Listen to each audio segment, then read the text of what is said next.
लेंगे जिसमें कि शायद पूरे हिंदुस्तान में ज़्यादातर लोग कहीं ना कहीं या तो इसमें इंटरेस्ट दिखाते हैं या इसको खरीद कर बैठे हुए हैं। नाम है काउंटर का सुजलॉन। इस काउंटर पर देखें तो काफ़ी सवाल मिलते हैं और डेली बेसिस पर मिलते हैं।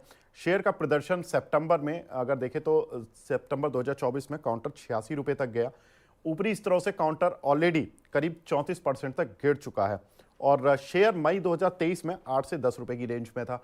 अब इसीलिए लोग अट्रैक्ट हुए कि 8 से 10 रुपए की रेंज का शेयर जब 86 रुपए पहुंच जाएगा तो फाइनली इतना ज़बरदस्त रिटर्न, जो बीच में घुसता गया, अच्छे पैसे बनाता गया, फिर उसने देखा कि 15 रुपए पे घुसा, 20-25 रुपए पर बेच दिया, फिर उसने 30-35 पर घुसा, 50 पे बेच दिया।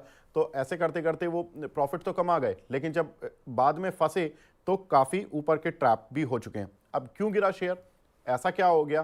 क्योंकि उस समय तो रिपोर्ट, सब कुछ, एनालिसिस सारे पॉजिटिव थे।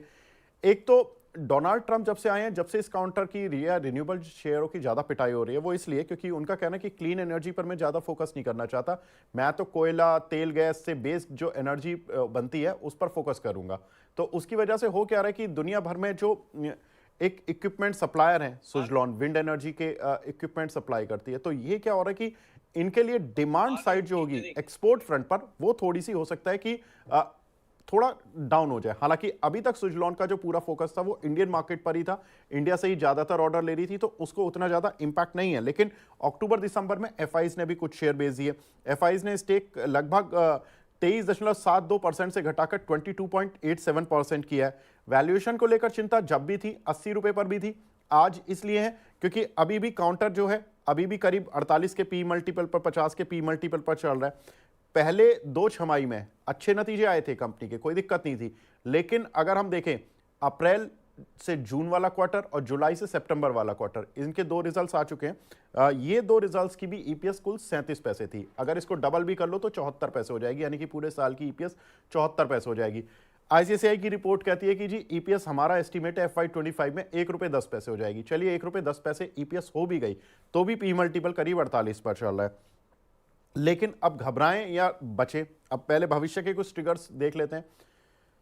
कंपनी के एक तो कल नतीजे आ रहे हैं 28 जनवरी को। अब नतीजों से क्लियर हो जाएगा कि Q3 कैसा रहा कंपनी का। बजट से भी उम्मीदें हैं रिन्यूएबल एनर्जी को लेकर, कम से कम इंडिया में तो कर ही सकते हैं। कंपनी के पास अगले 2 सालों के भरपूर ऑर्डर हैं, करीब 5.1 गीगावाट की ऑर्डर बुक है कंपनी की। यानी कि कंपनी अगर 2 साल तक इसको ऑर्डर नहीं भी मिले तो पूरा करने में ही कंपनी का काफी समय लग जाएगा। सेक्टर के लिए अभी भी और कुछ ऑर्डर पाइपलाइन में हैं। 1.5 गीगावाट के ऑर्डर ऑलरेडी सेक्टर में पाइपलाइन में है। अगर बड़े ऑर्डर्स आते हैं तो इस कंपनी को इसलिए मिलेंगे क्योंकि इसका market share wind turbine segment में करीब 32% है।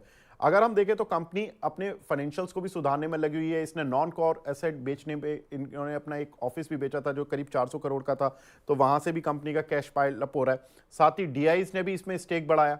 वहां एफआईज ने बेचा है लेकिन डीआईज ने खरीदा है। Q3 में यानी कि अक्टूबर दिसंबर क्वार्टर में 9.02% से बढ़ाकर उन्होंने अपना हिस्सा 9.31% किया है। अब कंपनी ने अपना डेट रिडक्शन भी किया, तो कंपनी कैश अच्छा पाइल अप करती जा रही है, कंपनी के पास कैश अच्छा आ रहा है और डेट कम हो रहा है। तो ये एक पॉजिटिव चीज है कि कर्ज खत्म हो रहा है। लगभग 277 करोड़ रुपए का कर्ज रह गया कंपनी का, लॉन्ग टर्म शॉर्ट टर्म मिलाकर। वैल्यूएशन तो आईसीआईसीआई सिक्योरिटीज की कहती है कि चलिए FY25 में ईपीएस 1 रुपये 10 पैसे की रहेगी, लेकिन FY26 में ईपीएस 1 रुपये 60 पैसे हो जाएगी। अगर मौजूदा भाव पर पीई देखें तो करीब 32 से 33 के बीच में आ जाएगा अगर हम नेक्स्ट ईयर की अर्निंग को डिस्काउंट कर लेते हैं। आदित्य जी, आप कैसे देख रहे हैं? लेकिन अंशुल जी, आपका व्यू सुजलॉन पर? वैसे तो मेरी आपसे लगातार 1 हफ्ते से बात हो रही है इस काउंटर पर, और आपने कहा कि ये 49 या कुछ इस तरह के लेवल आपने बताए थे कि जहां पर इसका एक अच्छा सपोर्ट लेवल है। सर लगभग वहां पर आ भी चुका है, अभी क्या करना है? मैंने सारे फंडामेंटल ट्रिगर्स आपको बताए।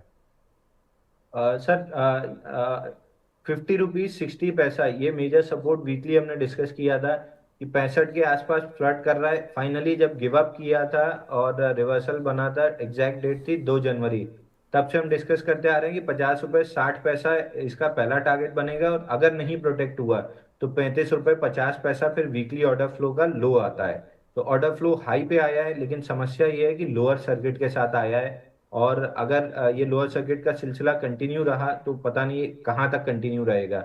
बाउंस बैक में अगर ये 56 रुपये 58 रुपये की रेंज को रिक्लेम करके वॉल्यूम के साथ प्रोटेक्ट नहीं करता है तो 35 रुपये 50 पैसा ऑलमोस्ट 90% सर्टेन है कि ये आ जाएगा। और मैं उस खेमे में बैठा हूँ जो 35 रुपये 50 पैसे लेके चल रहा है कि वहां आएगा।